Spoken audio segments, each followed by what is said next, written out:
The Unibet Premier League, night 13, and oh, the drama builds. Bully Boy was pounding the red bit, and that left Duzza grimacing, but who would prevail? What would facial expressions like this mean for the world number one and for the world number two? An ice baby or the asp? Who would get the last roar? Love the darts today on High Roller Radio.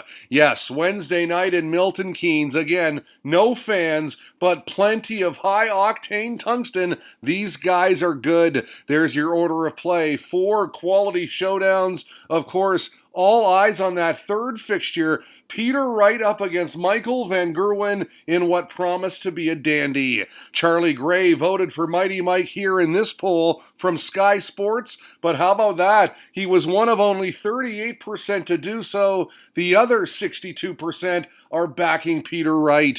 Evening briefing tweeted DartsWeb 180, Duzza riding high in the Premier League, and you know that will be an excellent article. That's just what DartsWeb does. The Devonator no doubt will be reading that piece, but not until after our opening match. First game up looks like a tasty tungsten treat, he said. Michael Smith taking on Glenn Durrant. There they are, Bully Boy towing the Aki opposite Duzza. Should be a cracker this one, said Double Trouble Drinks. And Smith came out firing quite nicely. Third leg, he landed back-to-back 180s and then the 41 checkout for a 12-dart break of throw, which he consolidated for daylight. The averages through 5 legs, pretty good, both above the ton mark, but Duzza was missing chances and Smith wasn't. Tops here for 5-2, a lead he extended to 6-2, and then 7-2, and the pain was written all over Durrant's face.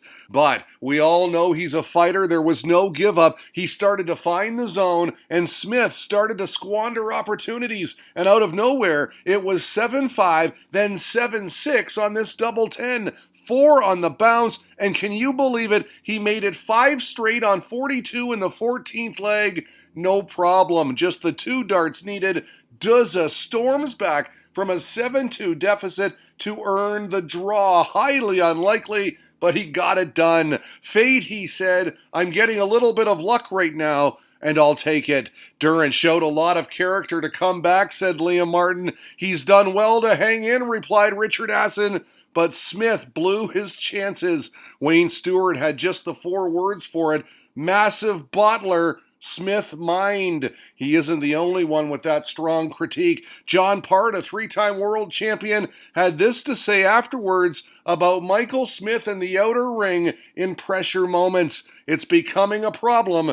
It's been an issue for a while now. Great observation here from Darts class to counter all that. Gentle reminder, it said, that Michael Smith has won £1.8 million in prize money alone just from playing PDC darts. He really is very good, and that really is a great point right there. A nice gig if you can get it. All right, would we have fireworks for the Daryl Gurney, Gary Anderson tilt? We did at the start anyway. Gurney was pinpoint on the outer ring, as highlighted here by Charlie. First the 150 checkout, then a 116 2-ton pluses for 2-0. This man can go rat-a-tat-tat though. He fired in 9 140s through the first 5 legs of darts, had 2 180s as well, and then this 84 checkout for 3 on the spin and a 3-2 lead. There was no let up either. Rattled off the next 3 for 6 on the spin, a 6-2 advantage.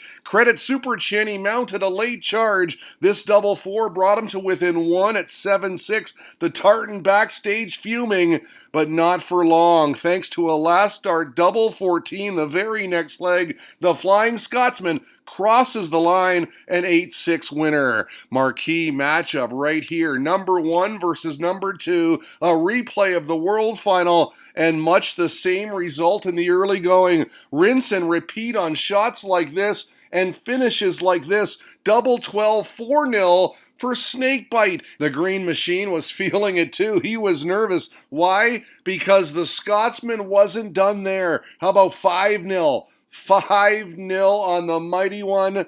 Yikes. This is a look that MVG's opponents usually have. He was never in it. In fact, he got clobbered. 8-1 your final. Snakebite packs up his weapons on an absolute demolition job. Rubbish, he said. I struggled with my contact lenses. I apologize to everyone. Laugh out loud. He averaged 105 in that 8-1 thrashing of the world number one, and he was gutted. Can you say mind games? I'd love to be that rubbish, said M. Austin 71. And yes, it would be nice, wouldn't it? Just once. Woeful from MVG, noted Richard Asson. For me, he said, the worst I've ever seen from him. MVG Nation is officially panicked. Wide shot now for our final tie, and you know it'll be loud. Gerwin Price, mano-a-mano with Nathan Aspinall. The Englishman was getting the best of it in the early rounds. Up a break at 3-1. Then look at this. With Gezi on double 10 after wasting his opportunity, the Asp took out the 125, 25-60 tops, and he enjoyed that one. I would too. Another break for 4-1. The Iceman backstage with a little smirk on his face, as if to say, it's going to be that way, is it? The Welshman returned fire with an 8th leg break of throw. We got this. The sarcastic celebration. He then held for 5-4 right back in it. Nothing sarcastic about these reactions when he tied it up, even screamed on his way back from the board. Pure intensity.